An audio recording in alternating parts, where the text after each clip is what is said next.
Hey there, church. Christ Church is invested in a vision, loving God, sharing relationships, serving others from the heart of Christ. I'm going to be totally honest with you. Sometimes I feel kind of skeptical of vision statements, kind of cynical, like, all right, so you've got a vision statement, it really sounds nice, but is the life you are actually living congruent with that statement? Because let's be honest, that is some of the trouble that the church has always had and the church continues to have, that the life that we say that we're about, love for God, love for others, serving the world, doesn't always shine through in the way that we actually live.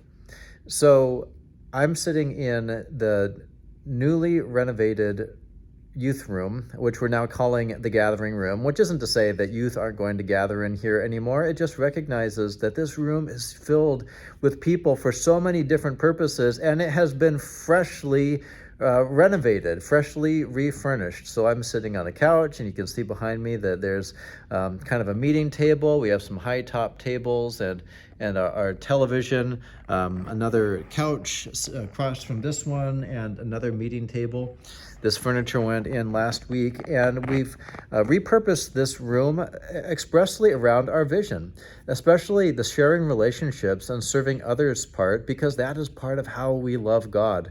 We know that we have men who gather in this room as they live a life of recovery.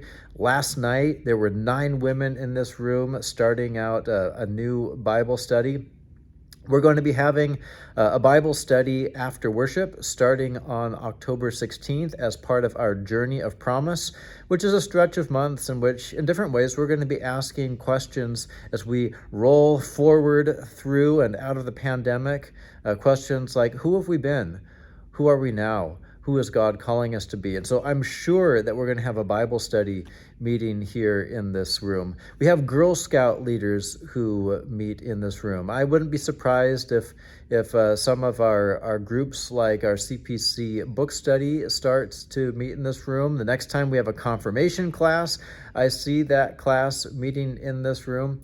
And so we have invested in some fresh furnishing for this room in order to provide more hospitality and to make it more functional for our gathered life, which we hope more and more expresses our vision: loving God, sharing relationships, serving others from the heart of Christ.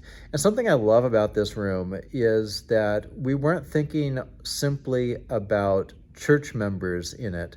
We were thinking about the kinds of groups that come in from the community, from our neighbors, people who are doing things in this room that are congruent with our mission, but it's not being led by us.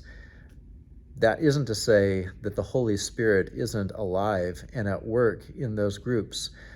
Because the thing is, when you start thinking about sharing relationships and serving others, and when we do it out of love of God, we realize that it's not about us and everything CPC is doing, and that's important, but it's about God and all that God is doing. And God is always doing so much more than we realize or can ever participate in. And so I would like to think that God is pleased with these new furnishings, because we're trying to spend them on others. We're trying to spend them on graciousness toward the community, and providing a lovelier place for others to get together and do their work. And we're going to do our share of getting together in these spaces and on these couches and meeting tables as well.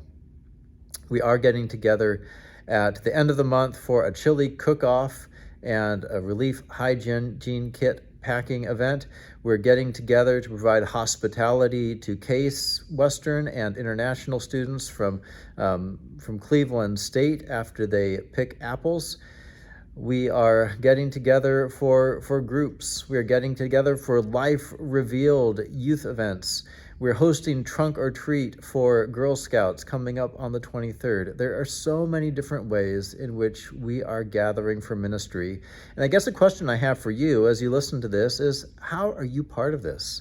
Are you part of the gathering? Are you part of providing hospitality for someone else? Are you going to be part of the Bible study journey, the Journey of Promise Bible study, in which we listen to God's call to Abraham, God's promise to Abraham that he will be blessed, and Abraham's daring step of faith to go in a direction that God would show him, but that he just wasn't entirely sure of as he stepped out into it, which kind of feels like where the church and the world might be at this moment. But we are trusting that God is always gathering us to himself for life in his purpose. And so as CPC, that means continuing to love God and share relationships and serve others from the heart of Christ.